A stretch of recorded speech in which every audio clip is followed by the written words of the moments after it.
Good morning. Last lecture chapter number 3 plant Kingdom એટલે કે વનસ્પતિ સૃષ્ટિ અને થિયરી પોર્શન આપણે પૂરું કર્યું. લાસ્ટ લેક્ચર છે PYQ previous year NEET question. NEET 2013ની વાત કરીએ. નીટ 2013 કે આ વર્ષની અંદર જે ક્વેશ્ચન પૂછાયેલો હતો, ક્વેશ્ચન નંબર 1, મહાબીજાણુધાની એની સરખામણી કરી શકાય તેવું શું હોય? મહાબીજાણુધાની એની સરખામણી આપણે કોની સાથે કરી શકાય? તો કે ભ્રૂણપુટ, પ્રદેહ, ફળ અથવા અંડક. તો મહાબીજાણુધાની એની રચના અંડકને મળતી આવે છે. એકચ્યુઅલી આ ક્વેશ્ચન છે એ તમારા 12થની અંદર બીજા ચેપ્ટરમાં પણ આવે, 12થનું બીજું ચેપ્ટર એમાં પણ આવે, એમાં ડિટેલમાં સમજાવેલું છે, એટલે ટેન્શન નહીં લેવાનું. મહાબીજાણુધાની જે સ્ત્રી કેસરની અંદર આવેલી હોય, જેને આપણે અંડક તરીકે ઓળખીએ, અને એ અંડકનું ડેવલપમેન્ટ થાય એટલે એમાંથી ભ્રૂણપુટ બને. એમાંથી શું બને? ભ્રૂણપુટ બને. એમાં ફલનના બેવડા ફલનની ક્રિયા થાય. તો જવાબ આવશે એ. બીજો ક્વેશ્ચન છે કસાવિહીન જન્યુઓવાળી સમજન્યુ સ્થિતિ કેમાં જોવા મળે? એક તો સમજન્યુ, એક તો શું કીધું છે? સમજન્યુ. અને બીજું શું કીધું કે એ જન્યુઓ પાછા કેવા છે? કસાવિહીન છે. તો આ તો યાદ રાખવાનો પ્રશ્ન છે. ઉદાહરણ છે હંમેશા યાદ રાખવાનું, એમાં સમજવાનું ના હોય. તો સમજન્યુ હોય અને કસાવિહીન હોય. ઉદાહરણ છે કોનું થયું? સ્પાઇરોગાયરા. એને શું કહેવાય? સ્પાઇરોગાયરા. એનું ઉદાહરણ થયું. નીટ 2013માં જ ત્રીજો જે ક્વેશ્ચન હતો, ક્વેશ્ચન નંબર 3 લઈએ આપણે. ડાંગરના ખેતરો ઉપરાંત સાયનોબેક્ટેરિયા છે એ વનસ્પતિના અંગની અંદર પણ જોવા મળે. એક તો ડાંગરના ખેતરમાં સાયનોબેક્ટેરિયા જે નાઇટ્રોજનનું સ્થાપન કરે, નીલહરિત લીલ. સાયનોબેક્ટેરિયા એટલે નીલહરિત લીલ. એ વનસ્પતિ અંગની અંદર પણ જોવા મળે છે. કેમાં જોવા મળે? કયા વનસ્પતિ દેહની અંદર જોવા મળે છે? તો એનો જવાબ આવશે સાયકસ. સાયકસના જે પ્રવાળ મૂળ છે, સાયકસના પ્રવાળ મૂળ, એની અંદર સાયનોબેક્ટેરિયા છે સહજીવન અને નાઇટ્રોજનનું સ્થાપન કરે. તો જવાબ આવશે સાયકસ. ચોથો ક્વેશ્ચન છે કે ખોટું વાક્ય પસંદ કરો. 4 વાક્ય આપેલા છે, એમાંથી ખોટું વાક્ય. ક્લેમિડોમોનાસમાં સમજન્યુક્તા એટલે જન્યુઓ અને અસમજન્યુક્તા બંને દર્શાવે છે. એટલે સમજન્યુ છે પરંતુ અસમ છે, એટલે કદની અંદર ફેરફાર હોય, બે દર્શાવે છે. ફ્યુકસ છે વિષમજન્યુક્તા દર્શાવે છે. આ વિધાન સાચું છે. સમજન્યુઓની રચના, કાર્ય અને વર્તણૂક સરખા હોય. સમજન્યુ એની રચના, કાર્ય, સમ એટલે સરખું, એટલે એ પણ સાચું. અસમજન્યુઓની રચના, કાર્ય અથવા વર્તણૂક છે એમાં જુદી પડે. અસમ એટલે અસમાન, એ પણ સાચું. વિષમજન્યુઓમાં માદાજન્યુ નાનું, આ ખોટું. માદાજન્યુ મોટું હોય. અને ચલિત હોય, એ પણ ખોટું. માદાજન્યુ અચલિત હોય. જ્યારે નરજન્યુ મોટું અને અચલિત, એટલે બે ઉલટું આપ્યું છે, એટલે કે આ વિધાન ખોટું છે. વિકલ્પ ડી છે એ ખોટો છે. જ્યારે તમને ક્લેમિડોમોનાસના જન્યુઓ વિશે જોઈએ તો એનસીઆરટીની ટેક્સ્ટબુક 2019 કે 20ની એડિશન અને 2017 કે 18ની એડિશન, એ બંનેમાં ગુજરાતી મીડિયમ હોય તો ભલે, ઇંગ્લિશ મીડિયમ હોય તો ભલે, એના ઉદાહરણમાં કંઈક એનસીઆરટીમાં જ ફરક છે, એટલે જરાક ચેક કરી લેજો. નીટ 2013ની આપણે વાત કરીએ. નીટ 2013, 5મો ક્વેશ્ચન. નીચેના વાક્ય વાંચો અને કેટલા સાચા છે. 5 વાક્ય આપ્યા છે, એમાંથી કેટલા સાચા છે. લીવરવર્ટ્સ, મોસ અને હંસરાજ એમાં જન્યુજનક મુક્ત જીવી હોય. સાચી વાત છે. એમાં જન્યુજનક મુક્ત દ્વિઅંગી અને ત્રિઅંગી અને લીલ જન્યુજનક મુક્ત જીવી હોય. જ્યારે અનાવૃત અને આવૃજમાં એ મુક્ત જીવી ના હોય, એટલે પહેલું વિધાન જ સાચું થયું. અનાવૃત બીજધારીઓ અને કેટલાક હંસરાજ એ વિષમ બીજાણુ પ્રકારનો હોય છે. સાચી વાત છે. અનાવૃત બીજધારી બધા અને ત્રિઅંગીમાંથી કેટલાક એ વિષમ બીજાણુ હોય છે. ફ્યુકસ, વોલ્વોક્સ અને આલ્બ્યુગોમાં લિંગી પ્રજનન લિંગજન્યુક પ્રકારનું હોય છે. એ પણ સાચું છે. અને લીવરવર્ટ્સમાં બીજાણુજનક એ મોસ કરતાં વધુ વિસ્તૃત હોય છે. આ મોસ્ટ આઈએમપી લાઈન છે, આ યાદ રાખજો, આમાં ભૂલ થાય. આમાં ઊંધું કરી નાખ્યું કે મોસમાં બીજાણુજનક એ લીવરવર્ટ્સ કરતાં વધુ વિસ્તૃત હોય છે. ઊંધું કરી નાખ્યું એટલે વિધાન ખોટું થયું. આપણે વાંચેલું હોય એટલે આપણે સાચું લાગે. પાઇનસ છે એક સદની છે, દ્વિસદની નથી, એટલે આ વિધાન પણ ખોટું થયું. તો કુલ કેટલા વિધાન સાચા થયા? 3. એટલે જવાબ શું આવશે? જવાબ આવશે ડી, દ્વિઅંગી. નીટ 2016 ફેઝ 1નો પ્રશ્ન છે. દ્વિઅંગી અને ત્રિઅંગી વનસ્પતિમાં નર જન્યુઓના વહન માટે કોની આવશ્યકતા છે? દ્વિઅંગીને વનસ્પતિ સૃષ્ટિના શું કહેવાય? ઉભયજીવી કહેવાય. એના માટે શેની જરૂરિયાત પડે? પાણીની આવશ્યકતા છે. આ કોમન મુદ્દો છે, આ યાદ રહી જાય એવો છે. પાણીની આવશ્યકતા છે. નીટ 2016 ફેઝ 2 નો પ્રશ્ન છે. 7મો પ્રશ્ન આપણે જોઈએ. અનાવૃત બીજધારી વનસ્પતિઓ પર્યાવરણની મહત્તમ સ્થિતિને સહન કરવા માટે અનુકૂલન ધરાવે છે. અનાવૃત બીજધારી વનસ્પતિઓ પર્યાવરણની વિવિધ પરિસ્થિતિને સહન કરવા માટેના અનુકૂલનો આવેલા હોય છે. ક્યાં અનુકૂલનો હોય? વાયુરંધ્ર ઉપરના સ્તરે ખોટું હોય. વાયુરંધ્ર કેવા હોય? નિમગ્ન હોય. વાયુરંધ્ર કેવા હોય? નિમગ્ન. ઉપરના સ્તરે ના હોય, નીચે હોય, નીચે આવેલા હોય, એટલે આ ખોટું થયું. તેઓ જાડુ ક્યુટિકલ ધરાવે છે. સાચી વાત છે, જે પાણીનો વ્યય અટકાવે. જાડુ ક્યુટિકલ, ક્યુટિન નામના મીણનું આવરણ. તેઓ વાહિની ધરાવે છે. ખોટું. અને તેઓ પહોળા અને સખત પર્ણ ધરાવે. ખોટું. ઉલટાના આમ સોયાકાર પર્ણ હોય, આવા નાના નાના પર્ણ હોય. તો સાચું એક જ છે, ક્યુ આવ્યું? બી. તેઓ જાડુ ક્યુટિકલ ધરાવે છે. 8મો પ્રશ્ન લઈએ. નીચેના પૈકી ક્યુ એક વિધાન ખોટું છે? નીચેના પૈકી ક્યુ એક વિધાન ખોટું છે?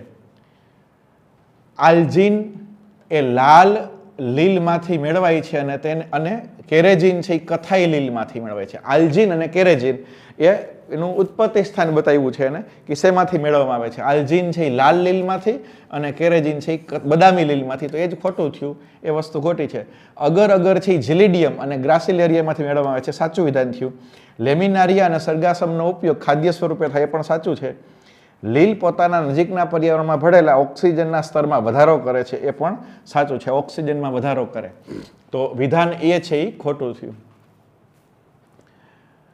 નીટ 2017 ગુજરાતી મીડિયમનું પેપર હતું કે નીચે પૈકી ક્યુ વિધાન ખોટું છે એ આપણે નક્કી કરવાનું છે. નીચે પૈકી ક્યુ વિધાન ખોટું છે એ આપણે નક્કી કરવાનું છે. શંકુ વૃક્ષોના 100 જેવા પર્ણ વિષમ તાપમાન, ભેજ અને હવામાનના અનુકૂલિત હોય, એ સાચું છે. રક્ષણ આપે, સંરક્ષણ માટે હોય. શંકુ પર્ણ હોય, શંકુદ્રમના જંગલો આવા, તો એના પાંદડા હોય આમ સોયાકાર હોય, તો એના માટે હોય, સાચું છે.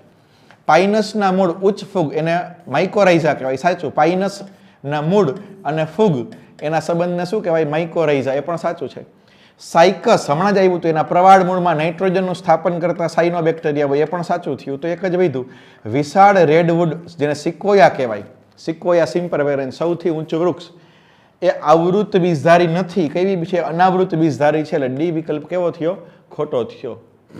નીટ 2017 ઇંગ્લિશ મીડિયમનો ક્વેશ્ચન છે, આપણે જોવાનો છે. બેવડું ફલન એ કોની લાક્ષણિકતા છે? બેવડું ફલન છે એ છેલ્લામાં છેલ્લું, એટલે કે આવૃત બીજધારીની લાક્ષણિકતા છે. કોની છે? આવૃત બીજધારી એની લાક્ષણિકતા છે. બેવડું ફલન એ આવૃત બીજધારી એની લાક્ષણિકતા છે. વસાહતી લીલ એનું ઉદાહરણ કહેવાનું છે. તો વલવક્ષ એ વસાહતી લીલ છે.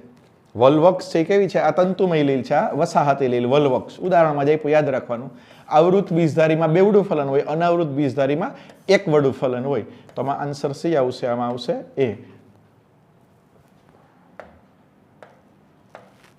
નીટ 2017 ઇંગ્લિશ મીડિયમનું પેપર છે. એક્ટોકાર્પસ અને ફ્યુકસ, એક્ટોકાર્પસ અને ફ્યુકસ બે લીલ છે.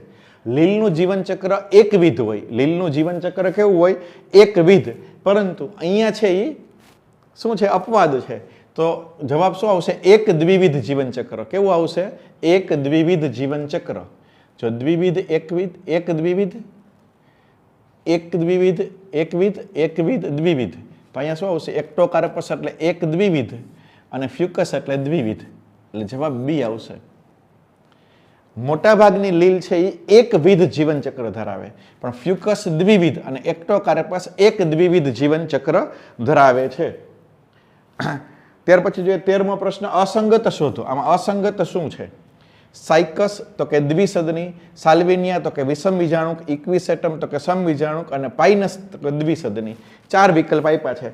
આમ આના ઉપરથી જ ખબર પડી જાવ કે આ બેમાં કંઈક આપણે પ્રોબ્લેમ લાગે છે. તો પાઇનસ છે એ એક સદની છે. કેવું છે? એક સદની. પાઇનસ એક સદની વનસ્પતિ છે. તો એ ખોટું થયું. બાકીના બધા કેવા થયા? સાચા થયા. નીટ 2018 નીચેના પૈકી કયું વિધાન સાચું છે? સેલાજીનેલા વિષમયુગ્મી છે, જ્યારે સાલ્વેનિયા છે સમયુગ્મી છે. આ જ વસ્તુ ખોટી થઈ. હોર્સટેલ એ અનાવૃત બીજધારી છે, એ પણ ખોટું છે. ત્રિઅંગીમાં આવશે હોર્સટેલ એટલે કે અશ્વપુચ્છ. અનાવૃત બીજધારીમાં અંડકો બીજાશયની દિવાલ વડે આવૃત નથી. આવૃત નથી એટલા માટે જ એને અનાવૃત કહેવાય. તો આ વિધાન સાચું થયું. અને સાયકસ અને સેડ્રસ બંનેમાં સામાન્ય રીતે પ્રકાંડ શાખિત હોય, અહીંયા અશાખિત આપ્યું છે, એટલે આ વિધાન ખોટું થયું. તો 14મા ક્વેશ્ચનનો આન્સર શું આવશે? સી આવશે. નેક્સ્ટ જોઈએ 2018 18 સપક્ષ પરાગરજ કેમાં જોવા મળે? સપક્ષ પરાગરજ છે એ પાઇનસમાં જોવા મળે. આ બધું એક્સ્ટ્રા ટોપિકમાં તમને આપેલું જ છે કે સપક્ષ પરાગરજ કેમાં જોવા મળે? તો પાઇનસની અંદર સપક્ષ એટલે કે પાંખ ધરાવતી પરાગરજ જોવા મળે છે. નીચે પૈકી કયું ખોટી રીતે જોડાયેલું છે? 16મો ક્વેશ્ચન છે ઈ. તો દ્વિકસાધારી અલૈંગિક ચલબજાણું કથાઈ લીલ સાચું છે. ફૂડ ધાનીઓ માર્કેન્સિયમ આવેલી હોય એ પણ સાચું છે. એક કસાધારી જન્યુઓ એ ખોટું થયું. અને એક કોષીય સજીવ એટલે કે ક્લોરેલા એ પણ કેવું થયું? સાચું થયું. એક કોષી સજીવો છે એ ક્લોરેલા થયું એ સાચું છે. ક્લોરેલા એક કોષી લીલ છે ક્લોરેલા. તો સી જવાબ આવશે એક કસાધારી જન્યુઓ પોલિસાઇફોનિયામાં ના હોય, દ્વિકસાધારી આવે ને એટલે સી વિકલ્પ છે એ ખોટો છે.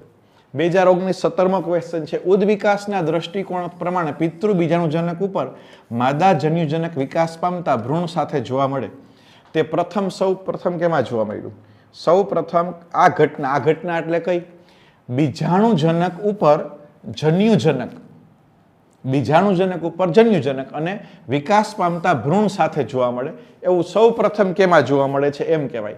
તો સૌ પ્રથમ કેમાં જોવા મળે? ત્રિઅંગીની અંદર. ત્રિઅંગી વનસ્પતિ છે.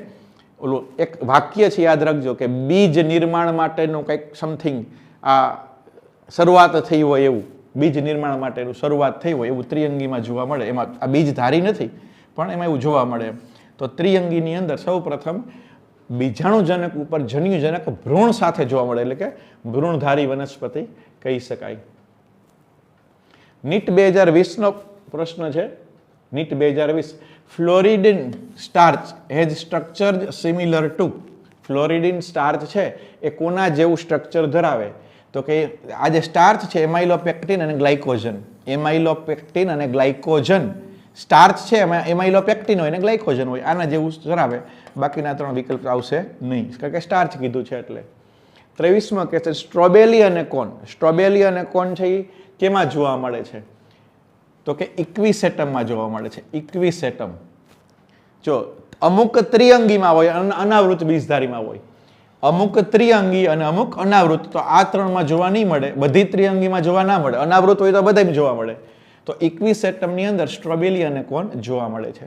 24મો which of the following pairs is of unicellular. એક કોષી લીલ કઈ છે? એક કોષીય લીલ કઈ છે? ઝિલેડિયમ નહીં આવે. એનાબીના અને વોલ્વોક્સ નહીં આવે, વસાહતી છે. ક્લોરેલા અને સ્પાઇરુલિના આવશે જે અવકાશમાં જાય ત્યારે ખોરાક તરીકે લઈ જાય સાથે પ્રોટીનના સ્ત્રોત તરીકે અવકાશની અંદર સ્પેસમાં ખોરાક તરીકે. ક્લોરેલા અને સ્પાઇરુલિના. લેમિનારિયા અને સરગાસમ નહીં આવે. તો જવાબ આવશે સી. 25મો ક્વેશ્ચન રીનીટ એટલે 2020માં બીજી વખત લેવાયેલી નીટ. 2020માં બીજી વખત લેવાયેલી જે નીટની એક્ઝામ છે એને આપણે રીનીટ કહીએ. Male and female gametophytes do not have an independent and free living. Male and female એટલે કે નર અને માદા જન્યુજનક. ગેમેટોફાઇટ એટલે જન્યુજનક. નર જન્યુજનક, માદા જન્યુજનક છે એ સ્વતંત્ર અને મુક્ત જીવી નથી. સ્વતંત્ર અને મુક્ત જીવી નથી એવું કેમાં જોવા મળે? તો કે આ જોવા મળે છે આવૃત બીજધારીમાં. જન્યુજનક છે એ સ્વતંત્ર અને મુક્ત જીવી ના હોય એવું આવૃત બીજધારીમાં જોવા મળે. એન્જિયોસ્પર્મમાં જોવા મળે. ત્રિઅંગીમાં ના હોય, લીલમાં ના હોય, દ્વિઅંગીમાં ના હોય. ફાઇકોઇરિથ્રિન. ફાઇકોઇરિથ્રિન જ્યારે ઇરિથ્રિન આવે ને એટલે લાલ રંગ આવે. ઇરિથ્રિન આવે એટલે તો રંગ કેવો હોય? લાલ. તો ફાઇકોઇરિથ્રિન છે એ કેમાં જોવા મળે? તો કે લાલ કલરની લીલ, રેડ આલ્ગી આમાં જોવા મળશે. બાકીમાં ન હોય. ગ્રીન કલર હોય તો શું હોય? ક્લોરોફિલ હોય. ગ્રીન કલર હોય તો ક્લોરોફિલ હોય. તો રેડ કલર માટે ઇરિથ્રિન જવાબદાર છે એટલે રેડ આલ્ગી આન્સર આવશે. Which of the following statement is incorrect about gymnosperm. અનાવૃત બીજધારી માટે ખોટું શું છે? અનાવૃત બીજધારી માટે ખોટું વિધાન કયું છે? અનાવૃત બીજધારી ધે આર હેટ્રોસ્પોરસ. સાચું છે. તે વિષમ બીજાણુક હોય. હેટ્રોસ્પોરસ એટલે વિષમ બીજાણુક. અનાવૃત બીજધારી વિષમ બીજાણુક હોય. B male and female gametophytes are free living. Male and female જન્યુજનક છે એ મુક્ત જીવી હોય. ખોટું છે. અનાવૃત અને આવૃતની અંદર એ મુક્ત જીવી હોતા નથી એટલે બી ખોટું થયું. Most of them have a narrow leaves with thick cuticle. Cuticle હોય સાચું છે. અનાવૃત બીજધારીમાં ક્યુટિકલ જોવા મળે. નીટમાં બીજી વખત પૂછાઈ ગયું. અને their seeds are not covered, એટલે કે એના સીડ છે, બીજ છે, ખુલ્લા હોય, કવર થયેલા હોતા નથી, એટલા માટે જ એને અનાવૃત બીજધારી કહેવાય. તો ડી છે એ સાચું થયું. તો આ વિકલ્પ ખોટો થયો. વિકલ્પ બી કે જન્યુજનક અવસ્થા છે એ ફ્રી લિવિંગ હોય ના હોય, મુક્ત જેવી હોતી નથી. તો આમ આપણે આ ચેપ્ટરના નીટમાં પૂછાયેલા પ્રશ્ન વિશે જાણકારી મેળવી. 9,000 સબસ્ક્રાઈબર પૂરા થયા છે. ટૂંક સમયમાં આપણે 10,000 સબસ્ક્રાઈબરનો એક સીમાચિહ્ન પ્રાપ્ત કરીશું. તમામ વિદ્યાર્થી મિત્રો, તમામ વ્યુઅર્સ બધાનો ધન્યવાદ. અને જે લોકોએ આ બુક્સ ખરીદી છે, ગુજરાતી મીડિયમ કે ઇંગ્લિશ મીડિયમ બંનેની, ગુજરાતી કે ઇંગ્લિશ મીડિયમ માટેની, એમેઝોન ઉપરથી બુક ખરીદ્યા પછી આ બુક એનો રિવ્યૂ અને ફીડબેક તમારે એમેઝોન ઉપર આપવાનો છે. તમામ વ્યુઅર્સ કે જેને આ બુક ખરીદી છે એ લોકો એમેઝોન ઉપર જઈએ અને બુક ખરીદ્યા પછી એજ કસ્ટમર તમે તમારો રિવ્યૂ જરૂરથી આપજો. અને કદાચ ઓફલાઈન શિક્ષણ ચાલુ થાય, એટલે કે સ્કૂલ ચાલુ થાય પછી પણ આપણે આ આપણું કાર્ય છે એ અવિરત ચાલુ રાખશું અને બધાને એનો લાભ મળતો રહીએ. તો have a nice day. Best of luck.